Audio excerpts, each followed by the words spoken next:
బంగారు పండ్లు అనేటువంటి అనుదిన వర్తమాన కార్యక్రమం చూస్తున్న మీ అందరికీ ప్రభువైన యేసుక్రీస్తు వారి శ్రేష్టమైన నామంలో వందనాలు శుభములు తెలియచేసుకుంటూ ఉన్నాను. ఈరోజు మనము ధ్యానము చేయబోయేటువంటి మరొక నామం ఏంటంటే దేవుని యొక్క మరొక పేరు ఎలి మిలేకి అనేటువంటి మాటని ధ్యానం చేస్తూ ఉన్నాం. నా రాజగు దేవుడు అనేటువంటి మాటని, మన దేవుడు సర్వభూమికి మహారాజు అయి ఉన్నాడని, రమ్యముగా కీర్తనలు పాడండి అనేటువంటి మాట మనకు తెలుసు. మన దేవుడు యూదులకు రాజు అని ఆయన శిలువ మీద రాసినటువంటి సంగతి, యూదుల రాజు ఎక్కడున్నాడు, ఎక్కడ పుట్టాడు అనేటువంటి మాటలు మనం విన్నాం కదా. జకర్యా గ్రంథంలో కూడా కొన్ని మంచి మాటలు ఉంటాయి. యెహోవా సర్వలోకమునకు రాజయ్య ఉన్నారు అని జకర్యా గ్రంథము 4వ అధ్యాయము 9వ వచనంలో రాయబడి ఉంది.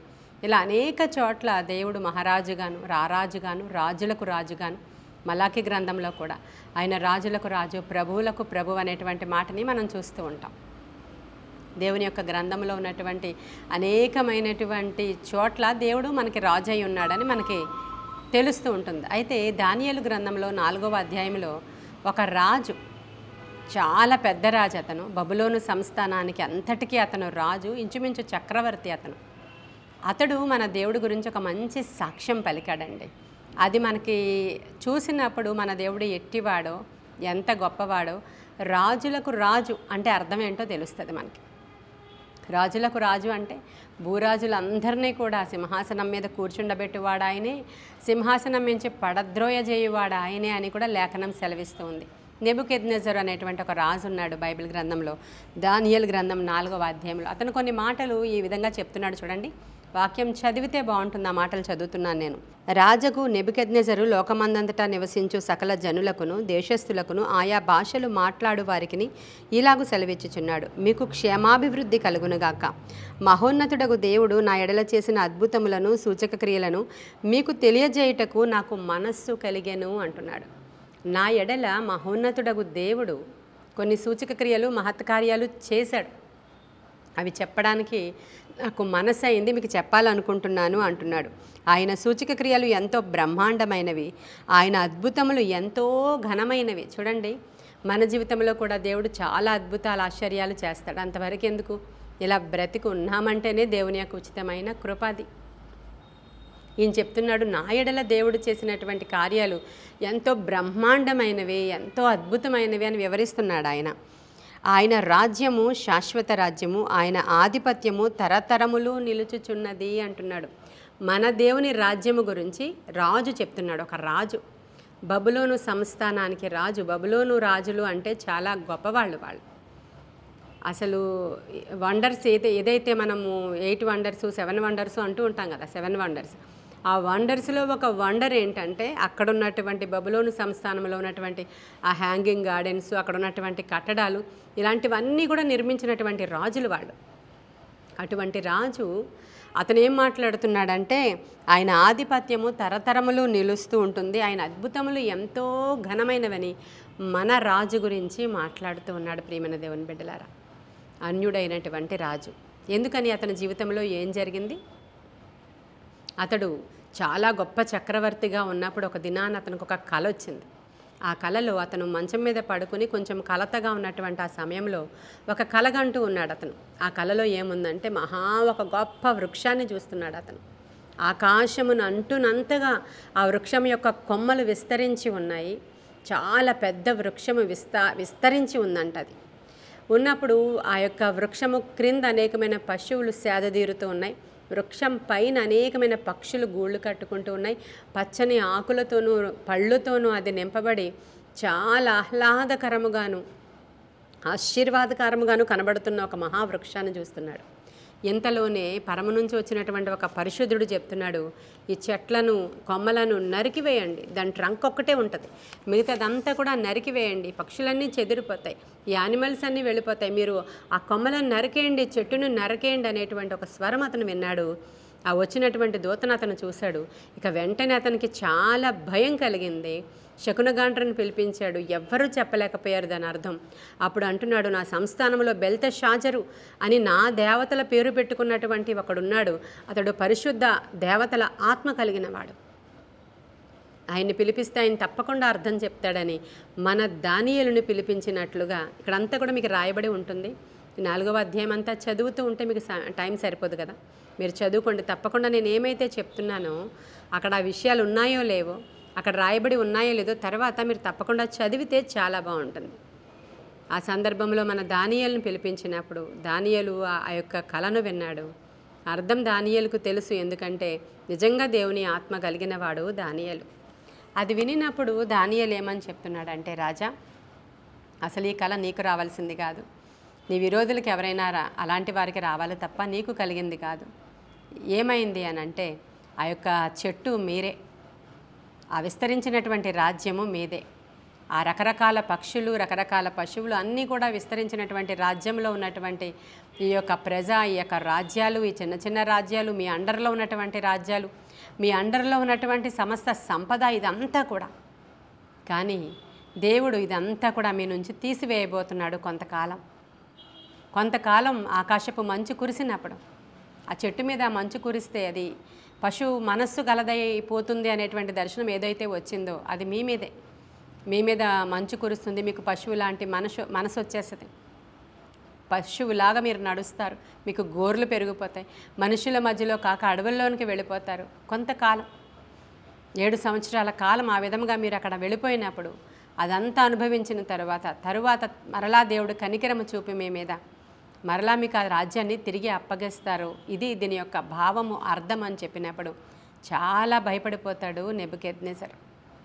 ఒకవేళ ఇటువంటి కళ ఏమైనా వచ్చినప్పుడు వెంటనే పశ్చాత్తాపపడి గోనెబట్ట కట్టుకొని ప్రార్థన చేసి అది నా నుంచి తప్పించండి, ఎందుకు వచ్చిందో అని అడిగితే ఒకవేళ దేవుడు చూపించేవాడు. ఎందుకంటే దావీదు ఇటువంటివి చేస్తూ ఉంటాడు, మనందరికీ తెలిసిన విషయమే. కానీ ఈ రాజు అన్యరాజు, భయపడ్డాడు. ఆకాశమందలి దేవుడు, ఒక సుప్రీం పవర్ ఉందని అతనికి తెలుసు. ఆయన దర్శనం ఇచ్చాడని తెలుస్తుంది అతనికి. కలతపడ్డాడు, కానీ అతను పశ్చాత్తాపపడి ప్రార్థన చేసినట్లుగా మనం చూడం. 1 సంవత్సర కాలం అయిన తర్వాత నెబుకద్నెజరు అతని మేడ మీద అతనే తిరుగుతూ ఉన్నప్పుడు అతని నగరిలో చూసినటువంటి ఆ బిల్డింగ్స్, చూసినటువంటి ఆ యొక్క గార్డెన్స్, చూసినటువంటి ఆ యొక్క రాజ్య సంపద, అవన్నీ మొత్తం ఇలా చూసినప్పుడు ఆయన అనుకున్నాడు, ఇదంతా నేను సంపాదించిందే కదా, ఇదంతా నాదే కదా, ఇదంతా నా యొక్క ప్రయాస ప్రతిఫలం కదా, ఎంత కష్టపడ్డాను కాబట్టి ఈరోజు ఇది ఇలా జరిగింది అనేటువంటి మాటలు అతను మాట్లాడుతూ ఇది నాది అనే గర్వం వచ్చింది, నేను అనేటువంటి గర్వం వచ్చింది. అసలు నా వల్ల ఇదంతా జరిగిందనే గర్వం వచ్చినప్పుడు వెంటనే ఏదైతే దర్శనము ఆదిలో అతనికి వచ్చిందో వెంటనే అతను పశువు మనస్సు గలవాడైపోయాడు, అడవులలోనికి పారిపోయాడు, అతని చేతికి గోర్లు వచ్చేసినాయి. పశువులాగే అతను ప్రవర్తించడం, ఆ రాజ్యంలో నుంచి అతను తరిమివేయడం, అతను బయటికి వెళ్ళిపోయాడు. దానియేలు ఇలా చెప్తున్నాడు చూడండి. దానియేలు గ్రంథము 4వ అధ్యాయం 24వ వచనం చదువుతున్నాను. రాజా, ఈ దర్శన భావమేదనగా సర్వోన్నతుడగు దేవుడు రాజగు నా ఏలిన వాని గూర్చి చేసిన తీర్మానమేదనగా తమ యొద్ద నుండకుండా మనుష్యులు నిన్ను తరుముదురు, నీవు అడవి జంతువుల మధ్య నివాసము చేయొచ్చు, పశువు వలె గడ్డి తినెదవు, ఆకాశపు మంచు నీ మీద పడి నిన్ను తడుపును, సర్వోన్నతుడగు దేవుడు మానవుల రాజ్యము పైన అధికారి అయి ఉన్నాడని తానెవనికి దానిని అనుగ్రహించ ఇచ్చయించునో వానికి అనుగ్రహించిననియు నీవు తెలుసుకుని వరకు 7 కాలములు నీకు ఇలాగున జరుగును. సర్వోన్నతుడగు దేవుడు మానవుల రాజ్యము పైన అధికారి అయి ఉన్నాడని. ఈరోజు మీరు ఒక మాట క్యాచ్ చేయాలి నా దగ్గర నుంచి. ఏంటంటే సర్వోన్నతుడగు దేవుడు మన దేవుడని మన అందరికీ తెలుసు. ఈ రోజుల్లో క్రైస్తవులను హింసిస్తున్నారు, దూషిస్తున్నారు, నిందిస్తున్నారు, కొడుతున్నారు, చంపుతున్నారు, పాస్టర్స్ని ఊరేగిస్తున్నారు. గవర్నమెంట్ చూస్తూ ఊరుకుంటుంది.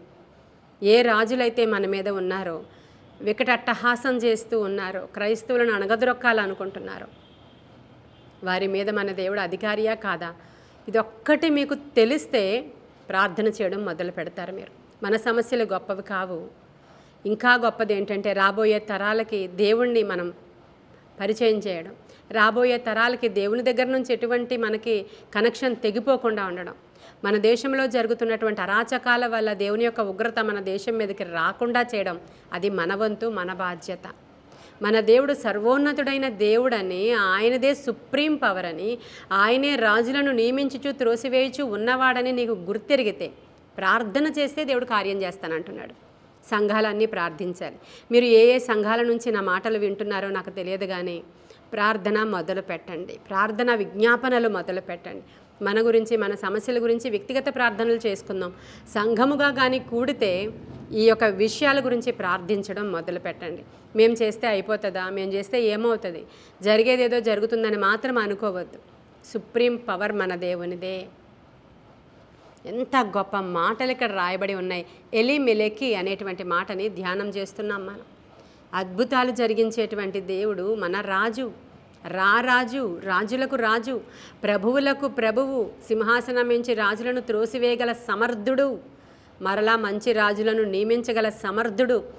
గర్వము ఎప్పుడైతే నెబుకద్నెజరు రాజుకు వచ్చిందో దేవుడు ఒక తన్ను తన్నాడు, ఆ సింహాసనం నుంచి కింద పడ్డాడు.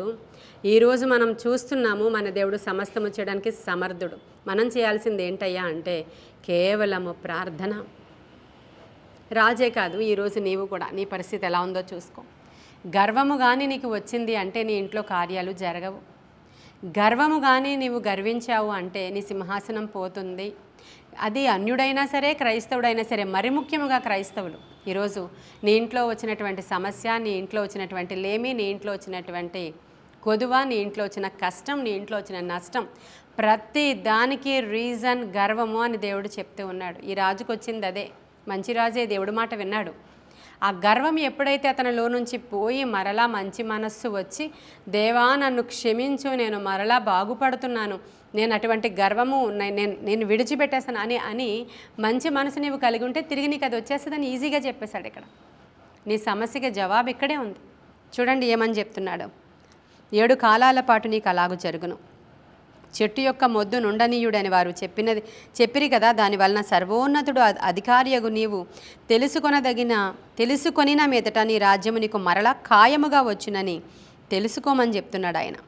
రాజా, నా యోచన నీ దృష్టికి అంగీకారం అగునుగాక. ఒకవేళ నీవు పాపము మాని, చూడండి నేను 27వ వచనం చదువుతున్నాను. ఒకవేళ నీవు పాపము మాని నీతి న్యాయములను అనుసరించి నీవు బాధ పెట్టిన వారి యందు కరుణ చూపిన ఎడల నీకున్న క్షేమము నీకిక మీదట నుండునని దానియేలు ప్రత్యుత్తరం ఇచ్చాను. పైన చెప్పినదంతయు రాజుకు నెబుకద్నెజరునకు సంభవించెను. 12 నెలలు గడిచిన పిమ్మట అతడు రాజనగరియగు బబులోనులోని నగరియందు సంచరించుచుండగా రాజు బబులోను ఈ మహా విశాల పట్టణము నా బలాధికారమును నా ప్రభావ ఘనతను కనపరచుటకై నా రాజధాని నగరముగా నేను కట్టించినది గదా అని తనలో తాను అనుకొనెను.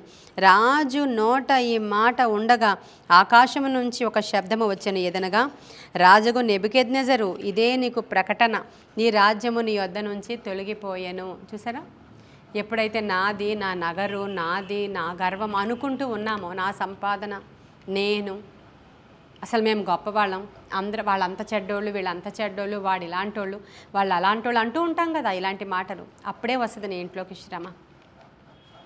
జడ్జిమెంట్ ఇవ్వకు ఎవరికి కూడా. నీవు తప్ప మిగతా వాళ్ళందరూ చెడ్డవాళ్లే అని అనుకోకు ఎప్పుడు కూడా. ఎవరిలో ఉండాల్సిన మంచి వారిలో ఉంటుంది. ఎవరికి రావాల్సిన కష్టం వాళ్ళకు వస్తుంది. ఇవి నువ్వు జడ్జి చేసినప్పుడు అవన్నీ నీ మీదకి వస్తాయి. అక్కడ ఈ రాజు ఎప్పుడైతే ఇలా అనుకున్నాడో వెంటనే రాజ్యం అతని నుంచి తొలగించబడింది. కాబట్టి తన యొద్ద నుంచి మనుష్యులు, అదంతా కూడా జరిగిపోయింది, నెరవేరిపోయింది. ఇప్పుడు ఈ మాటలన్నీ జరిగిపోయిన తర్వాత తను మరలా మంచి మనసు వచ్చేసిన తర్వాత ఆ కాలము గడిచిన పిమ్మట నెబుకద్నెజరును నేను 34 అండి చదువుతున్నాను. మరలా మానవ బుద్ధి గలవాడనై నా కండ్లు ఆకాశము తట్టెత్తి చిరంజీవియగు సర్వోన్నతుడగు దేవునికి స్తోత్రము చేసి గణపరచి స్తుతించితిని. ఆయన ఆధిపత్యము చిరకాలమునకు, ఆయన రాజ్యము తరతరములున్నది. భూనివాసులందరూ ఆయన దృష్టికి ఎన్నికకు రానివారు. ఆయన పరలోక సేన ఎడలను భూనివాసుల ఎడలను తన చిత్తము జరిగించువాడు ఆయన. ఎంత గొప్ప మాటలండి. లాస్ట్లో 36 లాస్ట్లో చదువుతున్నాను. నా మంత్రులను నా క్రింద అధిపతులను నా యొద్ద ఆలోచన చేయవచ్చిరి. నా రాజ్యము నాకు స్థిరపడగా నేను మరి ఎక్కువ ఘనత నొందిని. ఇలాగూ నెబుకద్నెజరైన నేను పరలోకపు రాజు యొక్క కార్యములన్నీ, చూడండి లాస్ట్ మాట, నెబుకద్నెజర్ అనేటువంటి నేను పరలోకపు రాజ్యములన్నీ కార్యములన్నీ ఆయన మార్గములన్నీ న్యాయములై ఉన్నవనియు, గర్వముతో నటించు వారిని ఆయన అణప శక్తివంతుడనియు ఆయనను స్తుతించుచు కొనియాడుచు గణపరచుచున్నాను. హల్లెలూయా. ఇదంతటిలో మెసేజ్ ఒకటే, మన రాజు రాజులకు రాజు, ప్రభువులకు ప్రభువు, ఆయనదే శాశ్వత రాజ్యం, ఆయనే గొప్పవాడు, ఆయనే మహారాజు, ఆయనకి వేరే సాటి వేరెవరూ లేరు. భూరాజులను నియమించుచు త్రోసివేచు ఉన్నవాడు. మన మీద ఈ రాజులు అణగద్రొక్కుతున్నారు అంటే ఒకటే, మనము గర్వించిపోయి మనము అనుకుంటూ, మనలో మనమే తన్నుకుంటూ, క్రైస్తవులే తిట్టుకుంటూ, నువ్వు కరెక్ట్ కాదు, నువ్వు రైట్ కాదు, నువ్వు స్త్రీవి, నువ్వు రాజు, ఇదేంటో మాటలివి. ఇవన్నీ ప్రక్కన పెట్టి ఏ సంఘములో మీరున్నా మనల్ని మనము తగ్గించుకుని ప్రభు సన్నిధిలోనికి వెళ్ళి ప్రార్థన చేస్తే మన రాజు న్యాయవంతుడు. తగిన కాలమందు ఆయన గొప్ప కార్యాలు మన పక్షంగా చేస్తాడు. హల్లెలూయా. ఆ కాలము రానే ఉన్నది, వచ్చేసింది. మనమందరము ప్రార్థన చేద్దాం. అది రాజరికములోనైనా సరే, మన గవర్నమెంట్కి అయినా సరే, నీ ఇంట్లోనైనా సరే ఒకటే తీరి, అదేంటంటే గర్వము విడిచిపెట్టి నీవు చేసిన తప్పును మరలా తెలుసుకొని క్షమించమని దేవుణ్ణి అడిగి నిన్ను నువ్వు తగ్గించుకొని, నీవు ఎవరికైతే అన్యాయం చేసావో, ఎవరికైతే బ్లేమ్ చేసావో, ఎవరినైతే మాటలు అన్నావో వాళ్ళ దగ్గరికి వెళ్ళి సమాధాన పడిపోతే అయిపోయింది, కార్యం అయిపోతుంది అంటున్నాడు ఇక్కడ ఎలీమెలెక్. హల్లెలూయా. ఈరోజు మన రాజు చెప్పినటువంటి వర్తమానం ఇది. మన దేవుడు గొప్ప దేవుడు అని తెలుసుకోండి. మనం ఎలా రెక్టిఫై చేసుకోవాలో తెలుసుకోండి. మరి దేనికి మనం భయపడొద్దు. ఏ సింహాసనం మీద కూర్చున్నవాడు మనకు అపాయం తీసుకుని రాలేడు మనము ప్రార్థన చేసినప్పుడు. అట్టి ప్రార్థనలు అందరూ చేయాలని, ఇంటి నిమిత్తము, మన నిమిత్తము, మన రాజ్యము కొరకు ప్రార్థించేవారు లేవాలని, ఈ వాక్యము విన్నవారు అందరూ ఇలాంటి ఒక కమిట్మెంట్ తీసుకోవాలని, గొప్ప కార్యాలు దేవుడు మన ఎడల జరిగించాలని, మనం దేశము కోసం, దేవుని రాజ్యము కోసం ప్రార్థిస్తే దేవుడు మన కోసం గొప్ప కార్యాలు చేస్తాడు. మనల్ని తగ్గించుకుని దేవుని సన్నిధిలో నిందారహితులుగా ఉందాం. ఈ కొన్ని మాటలు దేవుడు మన వెనుకడిలో దీవించునుగాక. ఆమేన్. ప్రార్థన చేసుకుందాం. మహాపరిశుద్ధుడైన తండ్రి, మహోన్నతుడైన దేవ, నిత్య నివాసి, నీకు వందనాలు. ఈ మాటలు మా వెనుకడిలో ఫలింప చేయండి. ఆత్మశక్తితో మేము ఇది గ్రహించాలి. మానవ మనస్సుతో కాదు కానీ ఆత్మ జ్ఞానము చేత మేము ఇది గ్రహించి ముందుకు వెళ్ళాలి. ఎలీమెలెకుగా ఈరోజు మా రాజు ఎంత గొప్పవాడో మేము ధ్యానం చేసుకున్నాం. ఉదయకాల సమయంలో అద్భుతాలు జరిగించమని, వాక్యానుసారంగా జీవించే కృప వినుచున్న వారికి దయచేయమని యేసయ్య నామములో అడుగుచున్నాము తండ్రి. ఆమేన్, ఆమేన్, ఆమేన్. God bless you.